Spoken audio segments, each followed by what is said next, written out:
अस्सलाम वालेकुम fourth year, कैसे हैं आप सब लोग। आप लोगों के टेस्ट मुझे रिसीव हुए हैं लेकिन अभी तक मैंने उन पर नज़रसानी नहीं की। तो वैसे आपस की बात है कितने परसेंट ईमानदारी से किया था, और सभी लोगों के टेस्ट नहीं मिले मुझे अभी तक। ये फ़ाइका, फिल्ज़ा, इकरा, मारिया, इनके टेस्ट हैं ही नहीं है। वही लोग हैं जो क्लास में एक्टिव पार्टिसिपेट कर रहे होते हैं, उन्हीं के टेस्ट हैं। बाकी लोग कह रहे हैं हम लेक्चर सुन रहे होते हैं, लेकिन पता नहीं कैसे सुनते हैं, वो जो बात आधी सुनते हैं। चलें जी, टॉपिक की तरफ चलते हैं। आज हम बात करेंगे advantages of relational database system पे। तो पहला पॉइंट जो है वो है डेटा इंटेग्रिटी। डेटा इंटेग्रिटी को हम बहुत डिटेल से पढ़ चुके हैं। अब हम ये देखेंगे ये तमाम जो डेटाबेस के एडवांटेजेस थे या फैसिलिटीज़ थी, वो रिलेशनल डेटाबेस किस तरह इम्प्लीमेंट करता है।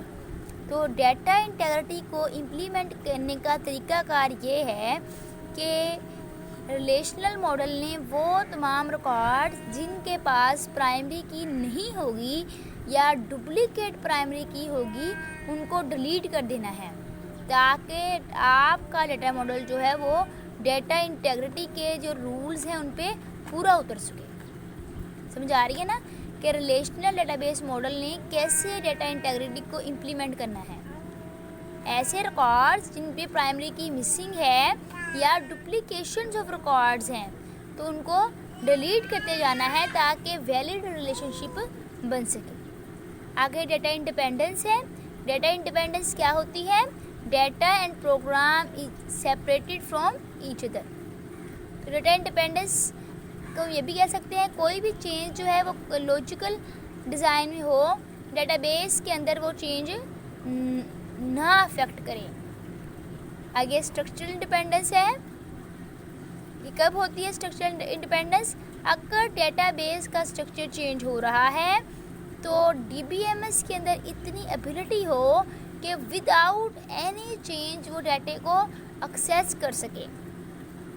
डेटा इंडिपेंडेंस और स्ट्रक्चरल इंडिपेंडेंस में फ़र्क है, थोड़ा सा इस पे गौर कीजिएगा क्या फ़र्क है।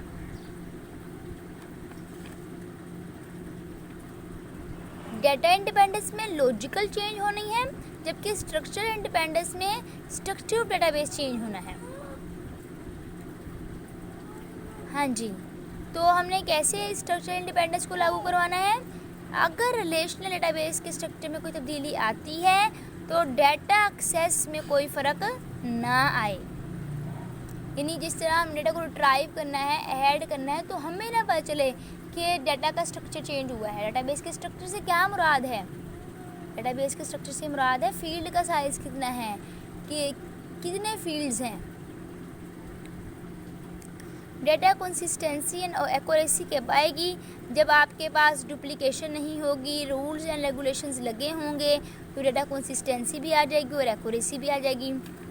डेटा रिट्राइवल एंड शेयरिंग, तो मल्टीपल अगर रिलेशनशिप आपके होंगे तो आप इजीली डेटा को शेयर कर सकते होगे, एक्सट्रैक्ट कर सकते हो। ये बहुत आसान सी बात है, इसमें कोई मसला नहीं है।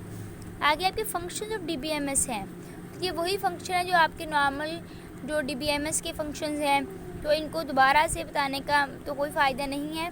तो आप लोग इसको बारे में अच्छे से डिटेल के साथ पहले भी पढ़ चुके हो, तो आप उसी को लेते हुए इसको रीड करेंगे कौन कौन से हैं। हाँ जी, आगे जो आपके पास है डेटाबेस डेवलपमेंट प्रोसेस, इसको आपने समझना है। डेटाबेस डेवलपमेंट प्रोसेस होता क्या है? Development of complete database application is lengthy and complicated process. पूरे डेटा को आप डेटाबेस को बनाना, इसे लागू करना अच्छा खासा मुश्किल प्रोसेस है। इसके लिए 2 स्ट्रेटजीज अपनाई जाती हैं। फर्स्ट वन है top down development, second one है बॉटम अप डेवलपमेंट। तो स्ट्रेटजीज बनाने का तरीक़ाकार क्या है? आपने क्या करना है? एक्चुअली आपने किसी भी सिस्टम को ऑटोमेट करना है, ठीक, कंप्यूटराइज करना है। तो उसके लिए पहले आपने क्या करना है? आपने रिक्वायरमेंट्स गैदर करनी है यूज़र से, वो चाहता क्या है कि हम उसे क्या बना कर दें। उसके बाद जब आपको पता चल गया है कि ये बनाना है, फिर आप उसके मुताबिक एप्लीकेशन डेवलप करोगे ताकि यूज़र की एक्सपेक्टेशन जो है वो मीट हो जाए।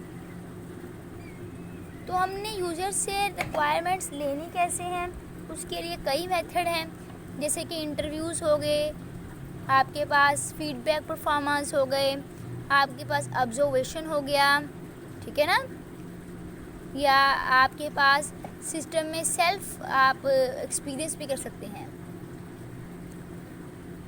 तो जितनी जल्दी आप रिक्वायरमेंट्स गैदर कर लेंगे उतना ही आपका सिस्टम ज़्यादा अच्छा बनेगा। तो दो अप्रोचेस हैं, top down development, bottom up development. Top down में हमने क्या करना है, हमने जनरल इश्यूज से स्टार्ट करना है और स्पेसिफिक इश्यूज की तरफ मूव करना है। First of all it is very important to find out general goals of organisation. It means that which goal can be achieved. समझ आ रही है ना बात की। The requirements are defined that must be satisfied to reach these goals. हमने कैसे उन्हें दिखाना है कि ये गोल्स जो हैं वो रीच होंगे कि नहीं होंगे। हमने एक अब्स्ट्रैक्ट डेटा मॉडल उनको बना के दिखा देना है। अब्स्ट्रैक्ट क्या होता है, जो एक रफली और ये कह लें मॉडल होता है, अब्स्ट्रैक्ट मॉडल कहलाता है। फिर आपने आहिस्ता आहिस्ता स्पेसिफिक की तरफ मूव करते जाना है और फिर आपने स्पेसिफिक की तरफ उनको हाई लेवल डेटा मॉडल जो है उसको तरफ ट्रांसफ़र कर देना है, लो लेवल मॉडल्स बना देने हैं। इस तरह आपने पूरा सिस्टम अपना डेवलप करना है। क्योंकि बॉटम अप डेवलपमेंट में हमने क्या करना है, इसे उल्टा काम करना है। हमने स्पेसिफिक इश्यूज़ की स्टार्ट करना है और जनरल इश्यूज़ की तरफ जाना है, ठीक है ना। सबसे पहले हमने सिस्टम को आइडेंटिफाई करना है स्पेसिफिक सिस्टम डेवलप करके। और इसमें हम कैसे शुरू करेंगे काम अपना, हम एग्जिस्टिंग सिस्टम की स्टडी करेंगे बाय इंटरव्यूइंग डिफरेंट यूज़र। उसमें हमने पता क्या करना है, उसमें हमने एक सिस्टम बना कर दे देना है कि आप ऐसा सिस्टम चाह रहे थे, जनरल सिस्टम बना कर दे देना है, एक जनरल ढांचा बना कर दे देना है। अब्स्ट्रैक्ट से मुराद यही है, ऐसा जैसे आप बाज़ार में जाएँ तो फ्री साइज़ के कपड़े नहीं होते आपके पास, वो एक अब्स्ट्रैक्ट होता है कपड़ों का, वो बना कर दे देना। जिसको पूरा होगा ये नहीं पूरा होगा अपने हिसाब से उसकी कटिंग कर लेगा, ठीक है ना। तो हमने एक जनरल चीज़ बना के दी है, लोगों ने अपनी मर्ज़ी से उसको स्पेसिफाई कर लिया है अपने लिए।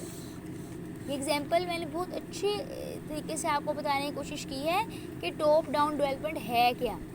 दोबारा बताती हूँ, आप मार्केट से कोई रेडीमेड कपड़े लेकर आते हैं तो उसमें जो फ्री साइज़ जो रखा जाता है वो एक एक्चुअली अब्स्ट्रैक्ट मॉडल होता है आपका।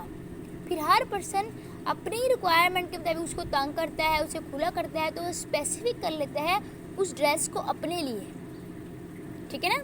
देखिए बॉटम अप डेवलपमेंट में क्या होता है, आप क्या करेंगे, आप एग्जिस्टिंग सिस्टम यानी जो स्पेसिफिक सिस्टम, जैसे आप दर्जी को कपड़े दे के आते हैं अपने, तो आप क्या करते हो, आप अपना नाप दे के आते हो, तो जो ड्रेस बनता है वो सिर्फ आपके लिए ही होता है, ठीक है।